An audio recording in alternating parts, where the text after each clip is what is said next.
Seja bem-vindo a mais um podcast da Condosim. Esse é um podcast voltado para o mercado condominial, onde nós trazemos especialistas para conversar sobre temas correlatos à administração de condomínio, à sindicatura. Então, dá uma olhada em toda a nossa base, tem muito vídeo bacana aí sobre várias informações que podem te ajudar no seu dia a dia. E hoje a gente vai falar sobre um tema que tem crescido muito, que é a sindicatura no alto padrão, em edifícios, condomínios de alto padrão. E eu tenho aqui dois super especialistas que conhecem muito de condomínio de alto padrão, atuam nessa área. Eu quero agradecer muito a presença de vocês. Thaís Conceição, a sócia aqui da Providência Síndicos, seja muito bem-vinda, muito obrigado por ter vindo. Imagina, Paulo, um prazer estar aqui conversando com vocês, conhecendo a casa nova de vocês aqui. Obrigado. Muito bom. Parabéns. Valeu. Também a Mauri Moleta, também sócio da Providência Síndicos, também atua muito na área. Mauri, seja muito bem-vindo, muito obrigado. Obrigado, Paulo, pela oportunidade. Para a gente é um prazer estar falando de condomínios, né? Então, e aqui é o que corre na veia, né? É o que corre na veia. A gente vive isso, né? Todos os dias, desde a hora que acorda até a hora que acorda novamente, né? Porque isso até aí. dormindo a gente pensa. Exato.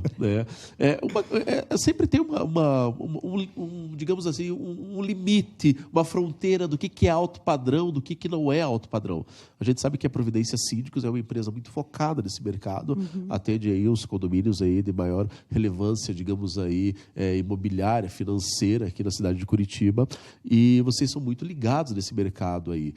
Primeiro, até antes disso, Thaís, queria que você contasse um pouquinho da história da Providência, e até para o pessoal que está em casa aí, para conhecer um pouco como que é a empresa e a expertise que eles têm nesse setor.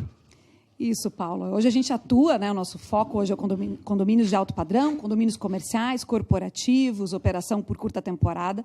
Mas a gente começou como quase todos os síndicos começaram. Começamos atuando no condomínio que a gente morava, um condomínio de classe média, condomínio clube, muitas unidades. Em casa? Em casa, Eu e meu esposo vivemos a área de administração de empresas, tínhamos nosso próprio negócio, financiamos um imóvel e fomos até a primeira assembleia do nosso condomínio preocupados porque tinha um aviso no elevador que ia ter uma cota extra para fazer uma obra. E a gente estava preocupado com isso. Quando a gente chegou na assembleia, a gente percebeu que faltava gestão. Não tinha o mesmo cuidado que nós tínhamos com os nossos negócios. A gente tinha lojas em alguns shoppings de Curitiba, e shopping não deixa de ser um condomínio, né? E a gente viu que ali a coisa era assim, ninguém sabia direito o que estava acontecendo. E o Rafael, que é meu marido, nosso sócio também, ele deu uma ideia na assembleia de condomínio. E o que acontece quando você dá uma boa ideia numa assembleia é que você vira síndico. Você é o próximo do... A ideia dele foi fazer uma campanha de recuperação de inadimplência para então fazer a obra sem a necessidade da cota extra. E ele se tornou síndico, a gente fez essa campanha, levantamos o recurso e conseguimos reformar o condomínio. E aí o condomínio que ficava do outro lado da rua, que era da mesma construtora, era um condomínio muito parecido, viu o que estava acontecendo ali e nos chamou. Isso há cerca de 15 anos atrás, em Curitiba. Eu nem sabia que você podia morar num lugar e ser síndico de outro. Né? Mas a gente viu uma oportunidade de negócios. A gente viu que os condomínios precisavam ter uma gestão dedicada, com foco em resultado, porque, assim, na época, Paulo, aquele era o maior investimento da minha vida, sabe? Eu tinha financiado 15 anos de Juro Brasil, pagando suado aquela prestação, e a hora que eu cheguei naquela reunião e eu vi as pessoas sem domínio de números, sem saber direito o que estava fazendo, sem cuidado na hora de fazer orçamentos, me preocupou, era o investimento da minha vida. E eu falei, eu tenho que cuidar disso com toda a importância e relevância que esse patrimônio que a casa das pessoas merece ter, né? Então, a gente fez esse trabalho no condomínio que a gente morava, no condomínio do outro lado da rua, e aí a coisa foi crescendo, o Rafael acabou se desligando das empresas que nós tínhamos, que não estava dando muito certo o negócio, e aí eu saí depois também e comecei a trabalhar junto com ele. Até então, o início, ele atuava como pessoa física, como síndico profissional, né? Mas a gente começou a sentir que tinha que profissionalizar, que era muito difícil uma única pessoa conseguir reunir todas as capacitações que a sindicatura exige, né? Então, eu lembro que um dia eu fiz uma listinha, assim, falei, Rafael, a gente precisa formar um time, a gente precisa formar uma equipe de elite. Eu não quero, assim, para trabalhar com a gente, as pessoas que não deram certo na vida, então vão virar síndico, entendeu? Não era esse o perfil. Eu lembro que eu sentei e fiz uma lista com o Rafael, eu quero um engenheiro, eu quero um contador, eu quero um advogado, eu quero uma psicóloga, a gente já era, né, da área de administração, mas eu quero pessoas multidisciplinares, e a gente formou essa equipe multidisciplinar, e a gente trouxe isso como uma inovação para o mercado mesmo. Há 15 anos atrás, a proposta das pessoas elegerem uma empresa para ser síndica do seu condomínio, ter um gestor designado, um preposto, seja como for, mas que essa pessoa pudesse ser assessorada por colegas com diferentes formações, né? E isso foi muito inovador.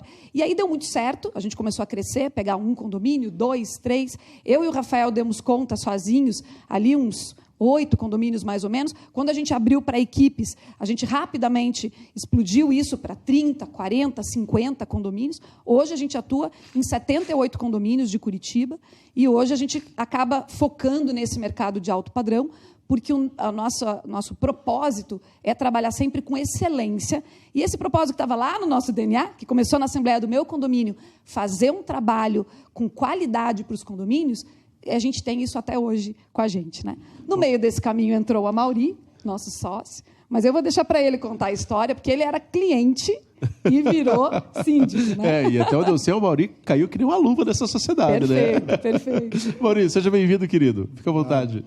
Bom, eu na realidade, conheci a Thaís e o Rafael numa assembleia de entrega de condomínio. Era o meu primeiro imóvel, eu estava casando, tinha uma experiência já de morar em condomínios e tudo que eu não queria até aquele momento do que eu tinha vivido morando em condomínios, a falta de gestão, a falta de profissionalismo, as brigas, né, entre os moradores, eu fui para essa assembleia de entrega falando para a construtora que eu iria ser o primeiro síndico, para fazer diferente.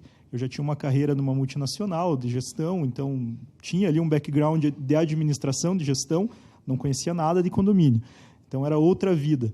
Mas cheguei na assembleia certo de que eu falei para a construtora, eu vou me candidatar a síndico e eu vou me eleger síndico. Quando eu comecei a ver a apresentação da Providência, na hora lá eles apresentaram a Thaís e o Rafael, eu falei, não, eu não preciso me tornar síndico, porque tudo que eu quero é isso, eu quero esse profissionalismo, eu quero essa entrega. E aí eu me candidatei a subsíndico, para poder acompanhar o trabalho e poder participar. E deu super certo, porque eu cobrava muito, eu era exigente com relação aos processos do condomínio, com aquilo que precisava fazer. Eu lembro que a gente fazia reuniões e ficava discutindo o condomínio exatamente mesmo nessas reuniões, só que era sempre da porta para dentro. Então, ali a gente discutia coisas que nós não concordávamos, nós brigávamos ali na reunião, era sadio aquilo. Porém, quando chegava na frente, lá na Assembleia, era um trabalho conjunto. Quando um condômino alegava que tem um problema com a Providência, não, o problema é com a gestão, eu faço parte da gestão também. Então, eu sempre defendi que assim, a gente resolvia as coisas nos bastidores, mas quando chegava na linha de frente, que é a Assembleia, é todo mundo junto, não pode separar, não é porque um é o síndico, outro é o subsíndico, que a gente tem que separar. E, a partir daí, a gente começou a ter uma sintonia, começou a discutir muito sobre o condomínio. A minha esposa foi trabalhar primeiramente na Providência como síndica, então eu conheci os bastidores da Providência também antes de tomar a decisão de me tornar sócio. E um dia, né, essa história até é muito engraçada porque são planos de Deus, né? Então, exato, né? A gente às vezes escreve, mas a gente não sabe. A gente escreve, mas não sabe. Eu nunca tinha me passado pela cabeça me tornar sócio da Providência ou até mesmo me tornar síndico um dia, ou empresário, né, desse mercado, porque hoje a gente se considera até empresários desse mercado. A gente estava no shopping, eu e a minha esposa, no shopping Barigui, aqui de Curitiba, e a minha esposa tinha entrado numa loja da Lexus que tinha de carros e brincou, né? Falou assim, eu vou comprar esse Lexus, aí eu peço para o Rafael da Providência, né, que na época era o sócio, né? Eu peço para o Rafael me dar uns 100 condomínios, aí quando eu estiver estressado eu entro no Lexus. E quando ela estava falando isso, o Rafael vem pelo corredor. O Rafael estava no shopping.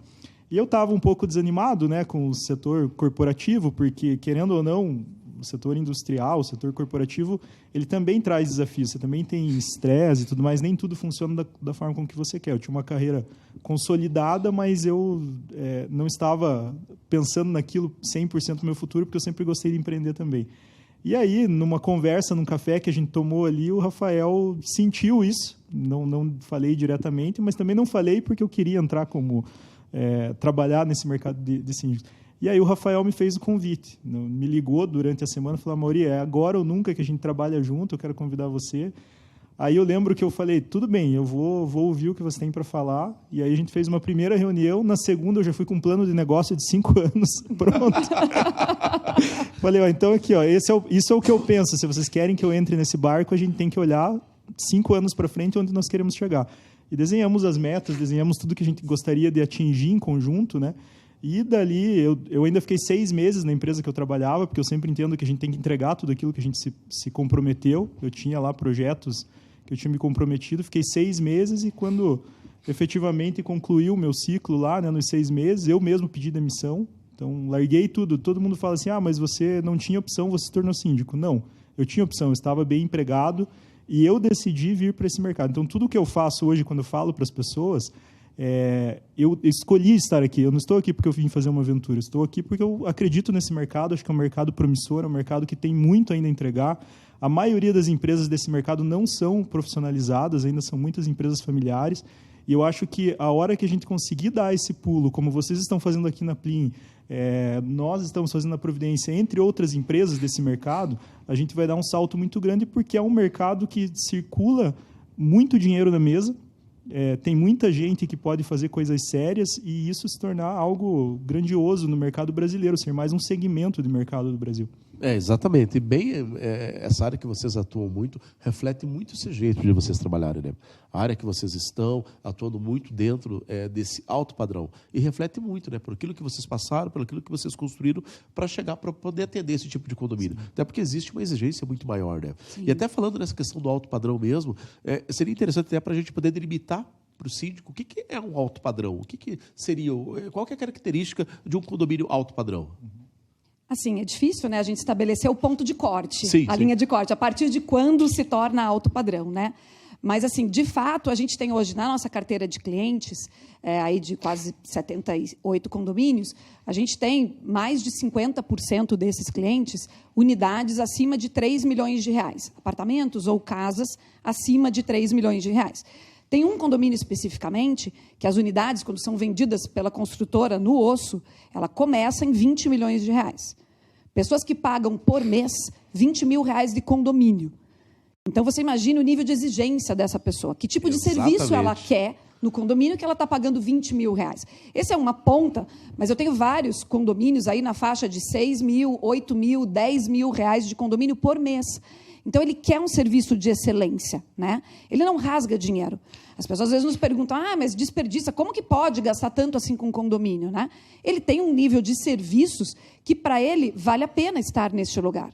Então, esses serviços, e o fato de ter que funcionar tudo muito bem. Ele não quer se incomodar quando ele está na casa dele. São grandes empresários que têm uma vida atribulada, que o seu tempo custa muito, e a hora que ele vai ter seu momento de descanso, de lazer, e que ele vai usar as áreas comuns da casa dele, ele quer que tudo isso funcione bem, né? Então, é um cliente, sim, muito exigente, e a gente tem isso como meta sempre. Nós temos dentro da Providência hoje uma visão qualitativa, não quantitativa. Né? Não adianta só números, né? Não. Por exemplo, a gente cuida de todos esses condomínios, mas a nossa equipe tem quase 20 pessoas.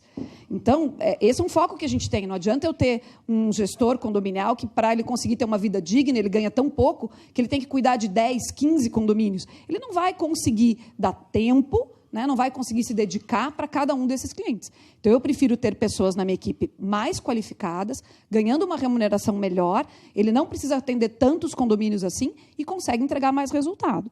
Fácil, não é, Paulo? Porque é um público muito exigente. Então, tem essa minha pergunta aí na sequência, Mauri. Eu acho que se tem uma dificuldade que vocês enfrentam, um desafio diário, foi muito isso que a Thaís falou. Como que eu consigo gerenciar essa expectativa? Porque aquela coisa, estou pagando 10 mil de condomínio, eu quero esse serviço, aquele outro. Como que um síndico consegue se posicionar com relação a isso para que, de fato, atenda todo esse combo de serviços, né? Sim. Acho que o principal ponto que você tem que entender é qual é o perfil do seu cliente. Porque o perfil de alto padrão ele tem um estilo de vida diferente da maioria das pessoas. Não que ele não trabalhe ou algo do gênero, mas ele tem uma expectativa e uma exigência porque ele convive com boas experiências, com excelentes experiências. Ele vai nos melhores restaurantes. Quando ele vai viajar, ele vai para os melhores hotéis. Ele faz cruzeiros, geralmente fora do país, onde o nível de excelência de serviço é muito alto. Então, a expectativa dele com aquilo que acontece no condomínio também é alta.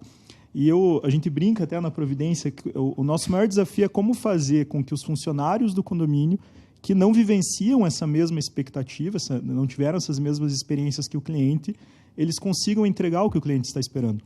Então, imagine um zelador de condomínio que mora numa cidade da região metropolitana, que às vezes é o principal responsável pela organização daquele condomínio. Ele chega num condomínio de alto padrão, quando ele vê lá, para ele já é o suprassumo, porque é muito acima daquilo com que ele está acostumado a conviver. Então, o que a gente tem que fazer é fazer com que essa diferença fique menor, nunca nós vamos conseguir equalizar, mas fazer com que a percepção dele seja uma percepção daquilo com que o cliente espera. Exemplo, curso de hotelaria para zelador que vai atender condomínios de alto padrão. Para ele entender como se relacionar com o condômino, como olhar as áreas comuns do condomínio de uma forma diferente. E sempre pensando na experiência daquilo com que o cliente vai usar, porque para esse condômino sempre é uma experiência, o padrão de exigência. Então, ele vai usar um salão de festas. Eu sempre falo assim, no condomínio de alto padrão, ele não pode se preocupar se a louça está limpa ou se está suja do salão de festas. Porque ele tem os convidados dele, tem que ser tudo perfeito. O condomínio passa a fazer parte daquele momento, daquele evento dele.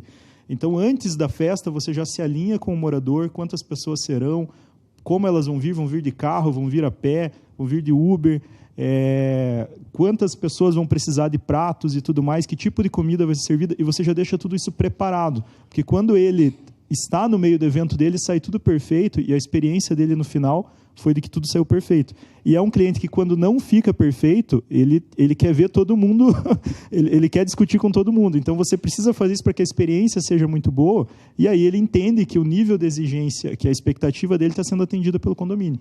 E, Paulo, assim, não tem segredo, né? Não tem mistério. O que a gente vai falar aqui é o que todo mundo sabe, né? Você precisa contratar pessoas com potencial, você precisa treinar essas pessoas de forma incessante, né? Não é assim fazer uma palestrinha de vez em quando, não, é treinar essas pessoas. Estou falando das pessoas que atendem no condomínio, seja desde a auxiliar de serviços gerais do condomínio, portaria, zeladoria, até o síndico.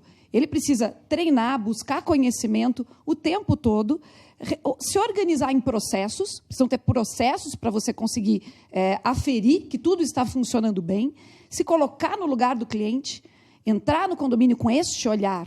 Né? Eu brinco assim, o síndico tem que parar de entrar pela porta dos fundos no condomínio. Porque o cliente dele, cliente que eu digo, não, o condomínio não é cliente, mas o condomínio não entra só pela porta dos fundos. Então, o síndico tem que entrar com esse olhar. A hora que o condomínio está entrando aqui, o que ele está enxergando? Né? Tem o síndico que só vai no condomínio ao dia. Você vai à noite para ver como está a iluminação, por exemplo? De vez em quando tem que ir à noite. E tem que aferir. Isso são os processos de controles para que funcione bem e você se colocar no lugar do cliente. Aí você consegue pensar que você vai oferecer uma experiência para ele. E atrelar a remuneração, seja dos funcionários do condomínio, seja do próprio síndico, né, a desempenho. Então, a pessoa que tem esse potencial, que investiu em capacitação e treinamento, que entrega resultado, você conseguiu mensurar isso através de processo de controle, remunera essa pessoa melhor para reter esse talento dentro do condomínio. É isso, não é mágica. Agora, muitas vezes as pessoas, quando pensam em condomínio, elas querem pagar o mínimo. O que é comum em condomínio? Fazer 3 orçamentos e contratar o mais barato. Se você vai contratar sempre o mais barato, provavelmente você não vai ter o melhor serviço. Né? Eu não estou falando para contratar o mais caro e não ter cuidado com o recurso do cliente. Não é isso. Pelo contrário. Mas eu tenho que entregar a melhor relação custo-benefício e o melhor resultado para o cliente. Tá? E é isso que muita gente esquece, né? Muito síndico esquece. É a questão do custo-benefício. Isso é fundamental. Tem um amigo nosso em comum, né, Thaís? O Zé da Pega 3, lá. Um abraço, Zé. Amigo. E o Zé, ele fala de um assunto que eu adoro. Até coloquei até nas minhas aulas da faculdade para conversar com os alunos, que é o friction lease. É aquela questão de você diminuir a fricção, o atrito com o cliente. E como é que tipo, vocês, claro, deram várias dicas aqui. O que eu consigo fazer para diminuir esse atrito com esse meu cliente de alto padrão? Quais cuidados que, de repente, eu tenho que ter como síndico para administrar um condomínio desse? Então, a primeira coisa, a gente tem que se posicionar como o grande defensor do condomínio. Né? Muitas vezes o condômino vem falar com a gente, trazendo uma demanda que ele tem com o vizinho dele, com um fornecedor, com um prestador de serviço, como se o síndico fosse o opositor. Então, ele chega falando para mim, relatando o problema, nervoso, bravo, com o tom de voz alterado, como se eu fosse o causador do problema. O grande desafio do síndico é saber ouvir, absorver tudo isso, né, e tratar de uma forma profissional. Por isso, eu defendo o modelo da sindicatura profissional, porque quando você é parte do processo, né, hoje, por exemplo, não sou mais síndica onde moro, e espero nunca precisar ser na minha vida, porque o grande objetivo que a gente tem como providência, eu falo isso assim, o nosso propósito é entrar no condomínio para que os vizinhos permaneçam amigos. Para que quando você tiver um problema com o seu vizinho, você não precisa resolver com as próprias mãos. Você possa procurar um profissional capacitado, habilitado, que vai te ouvir, que vai saber absorver, vai ter a resiliência para absorver o que você está ouvindo. A inteligência emocional para absorver isso. Vai ter conhecimento para saber, põe a bola no chão, eu sei jogar esse jogo. Mata no peito, sabe, essa questão, e aí sim dar a solução mais adequada. Muitas vezes mediando, muitas vezes dizendo não. Né? Eu falo que a maior dificuldade, porque hoje a gente vê em condomínios pessoas com 35 anos que nunca ouviram não na vida. A mãe nunca disse, nunca deixou a professora nenhuma dizer. O primeiro não que ele vai ouvir é do síndico. Mas se for esse não embasado, dito da forma correta, explicado, é mais fácil dele entender. E a maioria das pessoas, por incrível que pareça, respeitam conhecimento, respeitam postura profissional. Agora, se você, síndico, vai querer fazer isso no grito ou sem conhecimento, aí você está morto. Essa é uma das principais coisas que eu sempre falo para os síndicos. Seja receptivo ao conflito. Isso. Se você não for receptivo ao conflito, você vai colocar mais gasolina. Não adianta. E isso entra muito em inteligência emocional. Agora, uma questão que vocês têm, que é um outro desafio também de quem atua nessa área, é que essas pessoas, a maioria, elas sempre tiveram as portas abertas. Até como a Thaís mesmo falou antes de a gente começar, antes de elas chegarem, as portas já estavam abertas para ela. E são pessoas que não ouvem muito não na vida. E vão ouvir pela primeira vez aí do síndico. E aí, como equacionar isso tudo? Eu acho que o principal desafio com essa questão é você não parecer um subordinado. Eu acho que o síndico ele tem que deixar claro, já na sua assembleia de eleição, que ele não é um subordinado no condomínio, ele é representante legal do condomínio, que ele está ali representando o todo e não sendo um funcionário do condomínio. Muitas vezes, quando essas pessoas não entendem esse conceito, eles tratam o síndico falando, estou pagando o seu salário. Eu acho que quando chega nesse ponto, ele demonstra que ele não teve o respeito. E aí a sua postura, nesse momento, tem que ser bem embasada. E a gente sempre fala, você não paga meus honorários, quem paga é o condomínio e paga meus honorários de representação do condomínio. E eu estou aqui fazendo um trabalho de representação, eu não estou fazendo um trabalho, estou representando o condomínio nas decisões. Quem vai fazer um trabalho são os fornecedores, são os funcionários, mas não o síndico.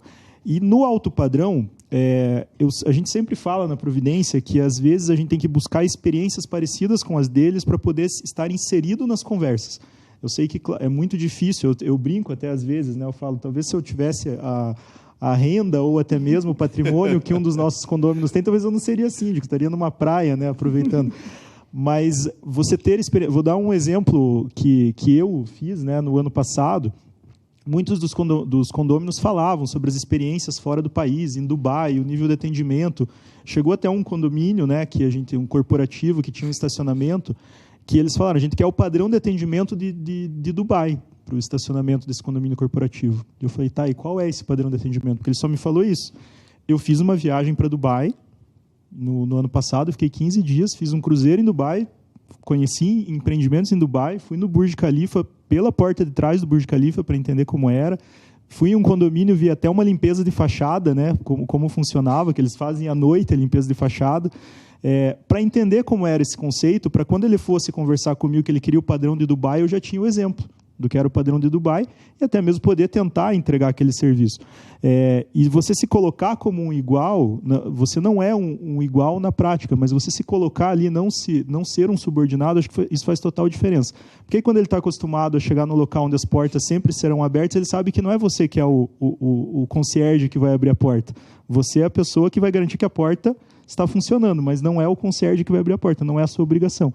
Eu acho que quando você faz isso, você resolve essa questão e eles, te olhando com respeito, eles aceitam muito mais o seu formato de gestão e até mesmo as suas decisões. Eu acho que por mais que as pessoas se insurjam contra as regras, e isso é uma realidade, né? Eu falo que assim, condômino acha que o regimento interno tem que ser severamente aplicado na vida do vizinho. Não na dele. É sempre assim, né? No dos outros. Tem que ser aplicado assim, a regra tem que ser ali, mas no outro, não em mim. Porém, a gente sabe, isso é do ser humano, se insurgir contra regras, mas também viver num mundo onde as regras não são aplicadas gera uma insegurança. Você pega uma criança que não tem o mínimo de rotina e de direção dos pais, se torna uma criança insegura, mimada, depressiva, tudo isso. Então, por mais que a hora que a gente vai impor uma regra para o condômino, é natural ele se insurgir contra a regra, para ele traz segurança morar num lugar que existem regras e que as regras se fazem cumprir, e é o síndico que muitas vezes tem que fazer cumprir. Então, a hora que eu vou dizer não para esse condômino, é natural ele brigar comigo. Mas, quando ele esfria a cabeça e para pensar, ele fala, mas eu prefiro morar num lugar assim do que um lugar onde é uma anarquia, onde todo mundo faz o que quer, porque ele não vai ter o objetivo dele alcançado. Não vai funcionar. É uma questão de civilidade, né? Exato, é aquela máxima, né? É difícil o síndico ser amado, é difícil, mas ser respeitado não é difícil. Isso aí. Ser respeitado não é. E esse é o desafio que vocês têm muito nisso, no dia a dia, né? Com relação a isso. E a questão de ser respeitado é colocar as regras. Foi bem isso que você colocou, Thaís. O regimento interno é fantástico, desde que seja aplicado para o meu vizinho, não para mim. Assim, fácil não é, de novo. A gente já perdeu o cliente por causa disso? Pelo nosso posicionamento? Já. Porque tem gente que não aceita, que não quer isso, que quer contratar o síndico laranja, né? A gente vê muito isso, o conselho acha que vai contratar um síndico para fazer o que o conselho manda. E o conselho fica ali por trás mexendo e o síndico quer ser a marionete. E a gente não se posiciona dessa forma. Então, claro que a gente escuta muito o conselho, nós temos um estilo de gestão participativo. Eu creio que o modelo de sindicatura profissional só funciona se você ouvir o cliente, ele é o usuário, a experiência do usuário eu nunca vou ter, e preciso dessa experiência para entregar qualidade na gestão, mas uma coisa é ouvir a experiência dele, relevar tudo isso, né, levar em consideração, que é o papel do conselho consultivo. Outra coisa é dar um poder deliberativo para um conselho. Então, eles não deliberam, eles são consultados, eu vou ouvir, mas a decisão final é do síndico. Já perdi cliente por me posicionar assim? Já perdi cliente. Mas a gente começou a ter esse posicionamento do mercado. E hoje eu digo para os síndicos, vale a pena.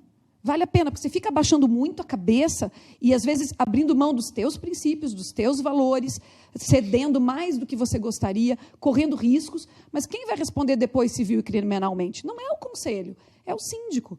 Então, se o cliente quer te tratar dessa forma, cabe a nós, síndicos, nos posicionarmos não aceitando. Enquanto tiver síndico aceitando ser marionete de conselho, vai ter conselho querendo manipular síndico. Síndico, fica aí um recado muito claro. Não deixe, né, o conselho ser síndico com o teu CPF, o teu CNPJ. Isso aí. Não permita isso, porque aí. tem muito conselho que é assim mesmo. Voltando a essa questão que a gente está falando aqui do alto padrão, eu acho que algo interessante também é a gente analisar quais são as tendências que existem para esse mercado, né? A gente vê muita coisa nova saindo agora também com relação à sustentabilidade, também saindo esses prédios buscando se adequar, alguns selos, inclusive, né? Como é que está o andamento disso? Quais são as tendências aí, Amaury, para esse que tem vindo aí? O que você tem visualizado aí nos empreendimentos que vocês têm atuado? Hoje eu vejo que o selo LEED, né, a certificação LEED nos empreendimentos, ela é uma certificação através da GBC Brasil, acho que é a principal do Brasil hoje, porque é a mais, que está mais na mídia, existem outras, mas acho que essa é a principal. Veio primeiro no corporativo e agora criaram até o selo GBC Casa e Condomínio, que ele vem para a área condominial, para a área residencial. E tem ali alguns critérios que já são diretamente na construção. Então, você precisa construir já em cima de regras de sustentabilidade, seja de consumo de água, de estação de tratamento de águas cinzas, né, que é a água que sai pela descarga, trata e volta para a descarga, própria questão de painéis solares, aquecimento de piscinas e tudo mais. E eu vejo que o principal ponto de toda ação de sustentabilidade é o retorno do investimento. Acho que um ponto que as pessoas esquecem, fazem às vezes muitas ações de sustentabilidade, colocam painéis solares e não fazem a conta em quanto tempo aquilo se paga. E nós fazemos isso hoje de uma forma, a gente traz para o lado financeiro, como um CAPEX, como um investimento. Então, vou colocar painel solar. Qual é o meu investimento? Quanto vai ter de retorno? Em quanto tempo se paga? Se eu vejo que o prazo é muito longo, talvez não seja benéfico, por mais que seja uma ação de sustentabilidade. Então, um outro exemplo que nós fizemos em um condomínio recentemente, mesmo em condomínio de alto padrão, às vezes o custo de alguns serviços, que são algumas comodidades que eles têm, eles são altos. Exemplo, em Curitiba, ter piscina aberta em condomínio de alto padrão é um caos, porque você tem aquecimento a gás, geralmente, para ter ali a qualidade da água, e o custo de uma piscina em Curitiba aberta, a gente gasta 15, 20 mil de gás só na piscina brincando. Para usar 2 dias. Para usar 2 dias no ano. Só que você não pode desligar porque é uma comodidade. Quando ele quiser usar, direto. Tem que estar pronto, tem que estar direto. E aí a gente foi buscar soluções. Eu, como vim da área industrial, a gente foi achar outras soluções de como a área industrial usa o aquecimento no lugar do gás e no lugar até de outras fontes. E a gente descobriu o formato de pellet. que são aquelas cápsulas comprimidas que fazem também, tem um alto poder de combustão e fazem o aquecimento. E nós aplicamos em um condomínio, a Thaís lá cuida diretamente desse condomínio, a gente aplicou lá, e a gente reduziu uma conta de gás que era de R$75 mil por mês para 15, com uma única ação. Claro que não foi fácil, teve que fazer um projeto, teve que subir com o aquecedor a pellet lá no último andar do prédio, no 30º. Foi o primeiro condomínio do Brasil a fazer isso depois de instalado. Condomínios residenciais, tinham 5 no Brasil que tinham esse sistema de aquecimento de água. É um condomínio que tem sistema de aquecimento de água por caldeira. Isso. Ou seja, o condomínio aquece a água de todos os apartamentos, né? Como num hotel, por exemplo. Não tem o aquecedor de passagem dentro dos apartamentos. E outros condomínios tinham, mas já tinha nascido com o projeto para isso. No caso desse prédio, não. A caldeira fica no 44º andar. Então, pensa que eu tenho que aquecer a água no 44º andar para abastecer mais de 500 apartamentos. E essa água tem que chegar quente lá no primeiro andar. Então, era um desperdício de energia muito grande. E aí o pellet é um biocombustível, né? Então, você tem uma pegada de sustentabilidade, mas com um resultado financeiro grande. E foi o primeiro condomínio a fazer essa adaptação. Hoje é um case, as pessoas vêm visitar, inclusive, saber. A gente instala também painéis solares, então, usinas fotovoltaicas nos condomínios. Conseguimos, inclusive, subsídios para fazer isso sem que o condomínio tivesse que desembolsar diretamente. Em mais de 27 condomínios que a gente atua, a gente conseguiu. Então, Curitiba sempre teve uma pegada de sustentabilidade. Aqui é bem aceito, né? Esse tipo de coisa. Mas, como a Mauri falou, tem que trazer resultado, né? Hoje a gente está enfrentando, por exemplo, um desafio que acho que é uma coisa que já a gente vai precisar pensar em todo tipo de condomínio, que é carregador veicular elétrico. Sim. Exato. Então, está começando no alto padrão, mas daqui a pouco vão ter, a gente já está chegando no Brasil carro 100% elétrico a R$100 mil, né? Acho que para o final do ano já vai estar chegando alguns modelos nessa faixa de preço. De carro popular hoje em dia, exatamente, né? É isso. Então, daqui a pouco, vocês vão ter essas demandas. Teu condomínio está preparado? Né? Então, assim, já vá atrás, já busque empresas para poder fazer tudo isso. Você tem que fazer, às vezes, analisar a demanda contratada, elétrica. O condomínio tem condições? Como vai fazer essa cobrança, essa individualização? A gente tem que sair na frente como síndico. Exatamente, é bem isso. Tem um outro tema que circunda muito esse setor, e que eu acho que vocês atuam muito em cima disso, e é interessante para a gente entender um pouco mais como é que funciona, que é a questão da segurança. Esses condomínios têm uma segurança diferenciada. Sim. A gente sabe que o olhar da criminalidade, de alto poder, inclusive, se volta muito para esses casos, com questões de sequestro, arrombamento, enfim, uma série de coisas, né?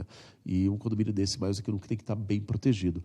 O que tem de novo no mercado? O que está chegando? O que tem sido feito? Como que vocês têm trabalhado assim? Vamos fazer em 2 pontas aqui. Primeiro, questão de segurança eletrônica, digamos assim, prestação de serviço, e depois de funcionário também, que tem que ser uma outra linha também, né? Eu vejo que o principal ponto da segurança a gente tem um lema que quanto maior a conveniência, menor a segurança. Porque quando você abre muito para a comodidade, digamos assim, você perde em segurança. E no alto padrão, você tem que saber dosar muito bem isso. E na segurança, até a gente tem vários parceiros, né, em comum de consultoria, de segurança e tudo mais. Eu vejo que o principal pulo do gato para o síndico é entender o que é uma segurança reativa versus uma segurança proativa. Então, o grande fato, a maioria dos condomínios hoje no Brasil tem uma segurança reativa. Ela tem um sistema de câmera excelente, ela tem vários alarmes, mas ela só atua depois que o problema já ocorreu. Deixa o bandido famoso. Depois que ele entrou no condomínio, você tem a cara dele, assim, em 4D, né? Mas aí, em 4K. Você fez o trabalho da polícia, porque Isso. você identificou o bandido para ela. É basicamente isso que essas câmeras fazem. Hoje, o que a gente tem tentado buscar é a segurança proativa. Então, as câmeras que já fazem uma identificação antes do bandido pular a cerca. Então, hoje existem câmeras com analíticas que ele passou de um raio ali, você delimita bem esse raio, ele já dá um sinal na portaria, a portaria já fica de olho e já trata a situação. Então, os funcionários bem treinados, eu acho que hoje contratar empresas de segurança para treinar o funcionário, não só no beabá de segurança, não só no cara crachá, mas treinar realmente quais são as posturas que o funcionário tem que ter perante aos problemas que possam ocorrer. Não é ser super-herói, porque às vezes a gente exige que o porteiro seja um super-herói que aborde o bandido. Não é isso. Mas qual a ação que eu vou tomar frente a uma situação. Então, tem uma suspeita de uma invasão. Eu já tenho com quem ligar, já tenho com quem falar.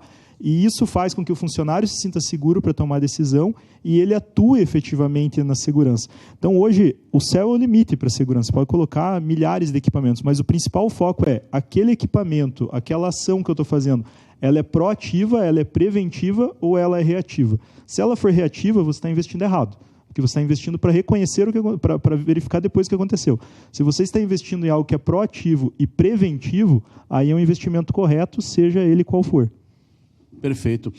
Junto com isso, Thaís, outra questão que tem também, a gente falou um pouco disso, mas é a questão da mão de obra. Como que eu vou selecionar essa mão de obra? Quais critérios que eu crio? Quais tipos de ações que eu tenho? Porque também vamos pensar que um funcionário de um condomínio como esse, ele tem acesso a várias áreas ali, tem acesso a muita informação, que essa informação, se cair na mão de pessoas erradas, pode dar muito problema, né? Tem até condomínios desses que fazem totalmente orgânico, né, que não querem, por exemplo, empresas terceirizadas, porque querem diminuir mesmo rotatividade, querem reter pessoas ali dentro, tentando, com isso, aumentar essa questão de segurança. Eu bato sempre no treinamento, até porque, por mais que se invista em equipamentos de segurança, e o condomínio precisa investir, não sou contrária a isso, mas estatisticamente, se você for analisar como os bandidos entram no condomínio, ele não entra colocando uma arma, vamos investir numa portaria blindada, porque se o bandido colocar uma arma no vidro, ele pode atirar que ele não vai entrar. É raro ele colocar uma arma no vidro. Ele entra na falha do porteiro. Entendeu? O porteiro concede acesso, muitas vezes, para o bandido entrar no condomínio. A falha humana é muito maior. É muito maior. Então, esse treinamento é que tem que ser contínuo mesmo. E é um comportamento que não vai só dos funcionários. A gente faz palestras de conscientização para os condôminos. Porque se eles muitas vezes concedem acesso, né? A gente se expõe tanto hoje em redes sociais e os bandidos sabem disso. E eles vão nas redes sociais desses condôminos, descobrem onde os filhos estudam, porque vê uma foto com o uniforme da escola, descobrem quem são amigos dos filhos e chegam na portaria dizendo: eu sou fulano de tal, amigo do filho do Beltrano. Né? E aí consegue o acesso. Então, é um conjunto a segurança. Você precisa ter equipamento, precisa ter pessoas que saibam operar esses equipamentos, você precisa ter pessoas que tenham atitudes preventivas, como falou a Mauri, para evitar que o bandido entre, e você precisa ter o morador ciente de que ele é parte desse processo. Né? Não basta ele pagar uma equipe de funcionários e investir uma banana de dinheiro em sistemas de segurança, se ele, às vezes, segura a porta aberta para alguém entrar numa eclusa, a pessoa vai entrar. Entendeu? Muitas vezes a gente treina, inclusive, as funcionárias domésticas dos apartamentos, Isso. porque elas têm muitas informações e, às vezes, elas saem, estão pegando um ônibus, aí a pessoa vai junto com ela no ônibus e começa aí a sua patroa e começa a falar ali da vida do condômino para depois pegar essas informações e atuar. Então, até esse treinamento de como elas devem se portar, o funcionário do condomínio, a gente tenta evitar que ele use um uniforme com a identificação do condomínio, porque ele sai dali, geralmente ele vai com o uniforme para casa. Então, ele colocar um uniforme, ele colocar uma roupa que é uniforme, mas sem a identificação do condomínio, é importante também. Todas essas pequenas ações, quando você soma elas, você passa a evitar que possam acontecer esse tipo de problema. Você tem um resultado muito melhor. Isso aí é além, Paulo, entendeu? Assim, o síndico não tem que pensar, não, mas esse não é meu trabalho, o que eu tenho que cuidar da funcionária doméstica do meu condômino? Então tá, só que aí você vai acabar tendo uma visão, fazer só o que te foi exigido, você vai ser uma pessoa mediana, você vai ser uma pessoa medíocre. Exatamente. Vamos além, entendeu? Por que não? Ok, não é da minha competência, digamos assim, não é minha obrigação fazer isso. Mas no alto padrão a gente faz e oferece esse tipo de treinamento e capacitação, inclusive para os funcionários dos nossos condôminos. E aí é que a gente se diferencia. Então, você tem que fazer mais do que estão exigindo de você. Eu acho que o principal foco do síndico é quantas ligações eu quero receber no final de semana. Eu não quero receber nenhuma. Então, como eu não quero receber nenhuma, eu tenho que treinar, ser preventivo para que não tenha um motivo para acontecer a ligação. Exatamente. Agora, tem alguns condomínios também de alto padrão que eles acabam não tendo uma administradora externa também pela questão da segurança de dados. Sim. E como que funcionam esses condomínios aí que atuam nesse formato? Então, tem alguns que querem fazer tudo orgânico, né? Como eu falei, tem funcionários próprios, tem um contador próprio do condomínio que fecha o balancete do condomínio, né? Que faz o livro contábil. Alguns têm isso. Mas a tecnologia está aí, todo mundo precisa. Então, eles vão acabar usando aplicativos, né? White label, personalizados para aquele condomínio, mas eles precisam ter algum tipo de sistema e algum tipo de controle. Então, inicialmente, eles tinham um bloqueio quanto a isso, mas hoje a gente já tem entrado nesse mercado oferecendo serviços personalizados, com a cara dele, né, com toda uma segurança de dados, tem aí a lei de proteção de dados para isso, Eles têm algumas restrições, mas como a Amaury falou, o conforto, muitas vezes, é contraditório com a segurança. Então, a gente tem que ir dosando quanto pode abrir mão da segurança em prol do conforto e vice-versa. Agora, tem outra situação também nesse modelo de condomínio, que uma coisa a gente consegue ali criar critérios para os nossos colaboradores, para os nossos moradores, enfim, a gente consegue delimitar todas essas coisas. Mas nós temos um outro ente que ele está totalmente ligado com a vida condominial e que a gente também precisa dosar isso para que ele consiga entregar o serviço à altura, que são os prestadores de serviço. Isso aí. Isso é um calcanhar de Aquiles. Você ter prestadores que, de fato, consigam te responder nesse tempo que vocês querem para vocês manterem essa experiência do cliente. Como que vocês têm feito nessa situação com os prestadores para esse tipo de empreendimento? Eu acredito que o síndico ele tem um papel de treinar prestadores de serviço também. Mesmo que sejam empresas, ele tem que treinar porque o prestador de serviço, para ter uma rentabilidade, ele precisa atuar em vários tipos de cliente, com vários tipos de síndico que pensam totalmente diferente. Desde que eu vim para esse mercado, eu me surpreendi com o amadorismo do mercado de condomínio em termos de fornecimento de mão de obra, de fornecimento de serviços, que é o que mais o condomínio contrata.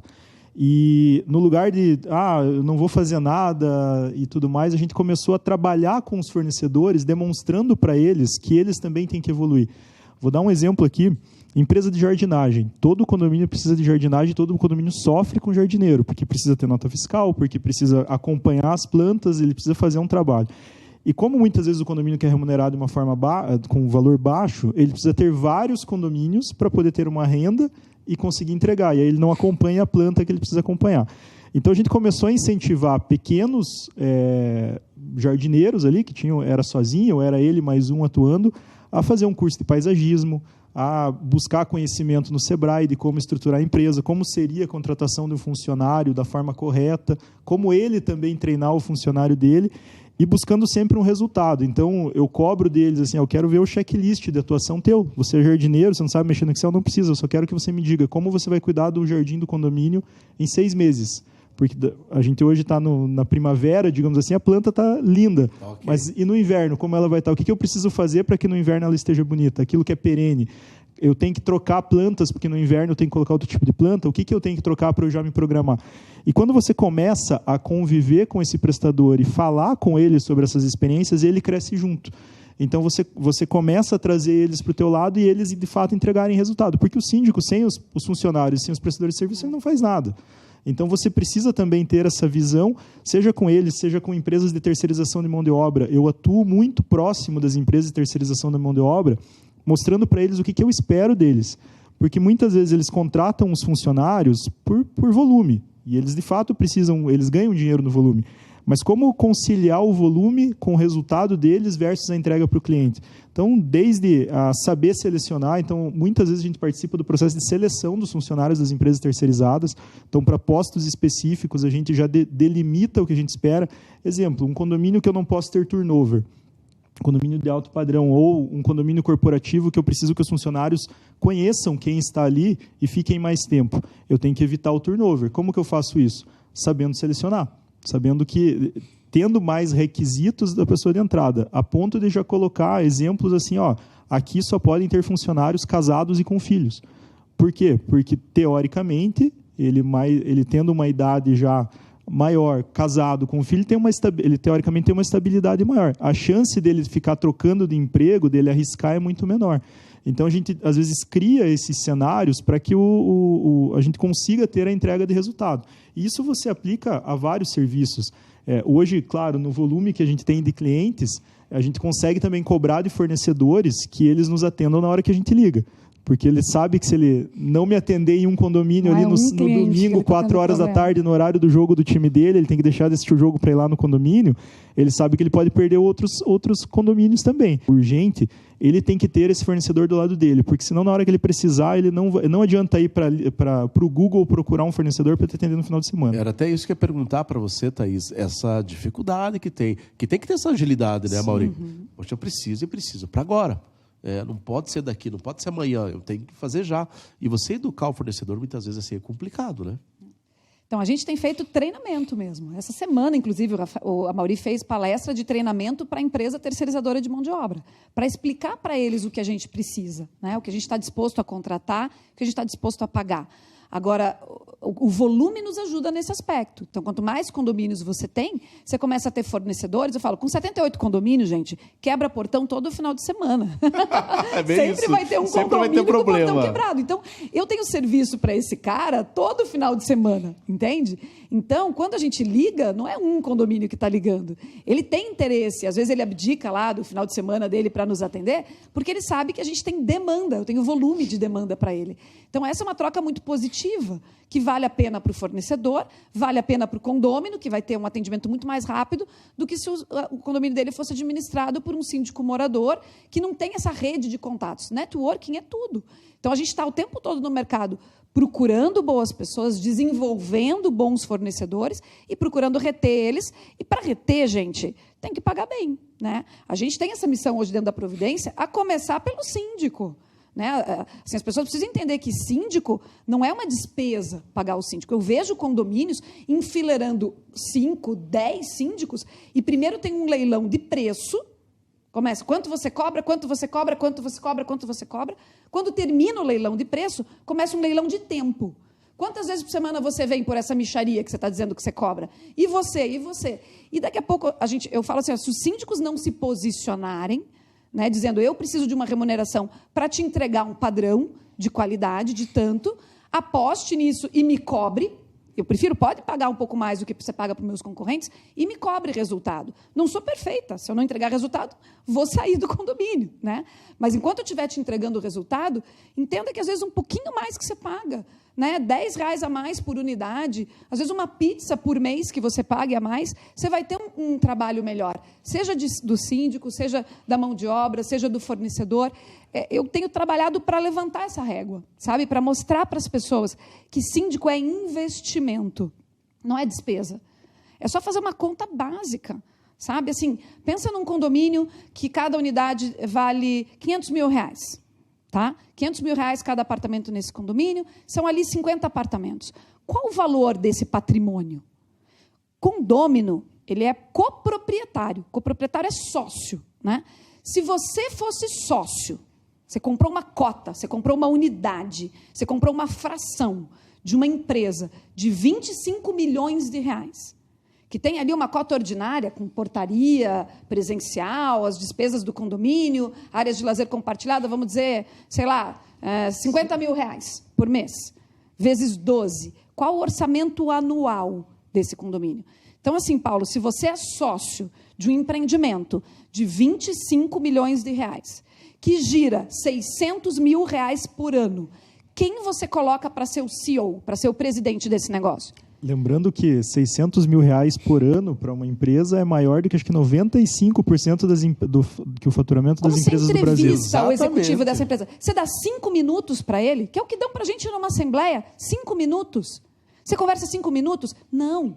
Você vai procurar o cara bom. Você quer, aliás, o cara que está empregado. Você liga no trabalho dele e fala assim, quanto você está ganhando aí? Eu te pago 30% mais para você sair daí e vir trabalhar na minha empresa.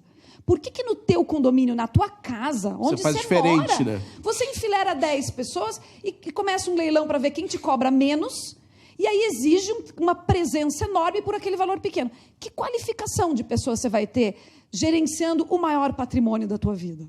Entendeu?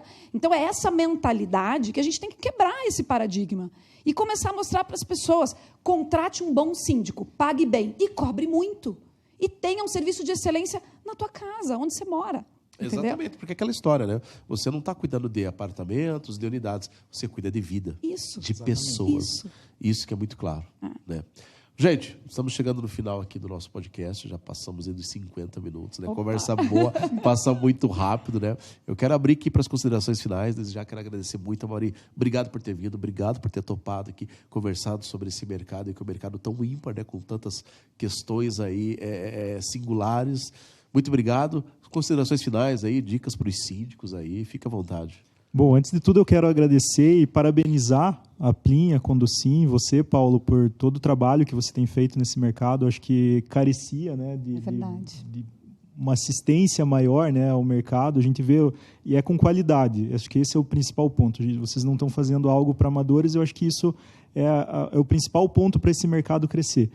E o recado que eu quero dar é que, quando entrar nesse mercado de condomínios, entre pela porta da frente e coloque a cabeça e busque conhecimento, busque informação, atue de fato nos condomínios, porque eu acho que o principal ponto para qualquer profissional que entra nesse mercado é, às vezes, só pensar que é uma área de step ou algo do gênero, e não.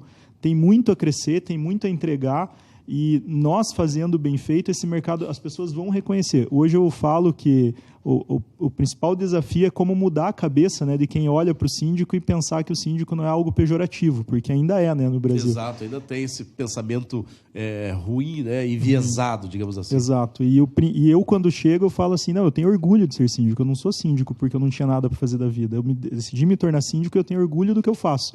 E isso, quando você faz com esse amor, com essa paixão, no dia a dia, as pessoas começam a perceber e começam a te respeitar. E aí a nossa profissão vai elevar a barra e ela vai se tornar algo muito maior do que é hoje, né? Então, esse é o recado que eu tenho para dar para todo mundo, e quero agradecer de volta aí o espaço e essa conversa de hoje, que foi excelente. Eu que agradeço, e a gente vai marcar outros aí que a gente já falou. Thaís, obrigado, Thaís. Seja sempre bem-vinda à nossa casa, está sempre por aqui, venha quando quiser. Obrigado mais uma vez por estar aqui com a gente, dividindo aí tanto conhecimento conosco aí. Não, a gente que tem a agradecer. Para mim é um prazer falar de condomínio. Se me deixar solta aqui, eu fico horas falando de condomínio, mas tem assembleia hoje à noite, né? Aliás, eu adoro também fazer assembleia. Todo mundo fala, você é louca? Eu adoro fazer, eu sou a louca da assembleia mesmo. E o que eu queria dizer para as pessoas, assim, o mercado condominial, gente, é enorme, né? Só Curitiba tem mais quase 15 mil condomínios e elege síndico todo ano ou a cada 2 anos, né? Mas pensa aí na sua cidade, quantos condomínios tem? E é um mercado muito carente. Até a pandemia era o patinho feio, ninguém queria atender condomínio. A pandemia colocou o mercado condominial, acendeu uma luz em cima do mercado condominial. A gente vê hoje grandes players da economia investindo e olhando nesse mercado, porque a pandemia mostrou para a gente o quanto a nossa casa é importante. Foi né? um dos únicos mercados que cresceu na pandemia. Isso. Ficou. Não tem crise, condomínio não fecha, entendeu? Assim, a crise é a régua que vai subindo cada vez mais. Então, se você quiser criar algum negócio para condomínio, eu digo que vai dar certo e tem potencial, desde que você se dedique, busque conhecimento e faça isso bem feito, com excelência. Perfeito. Thaís, Amaury, obrigado por ter participado.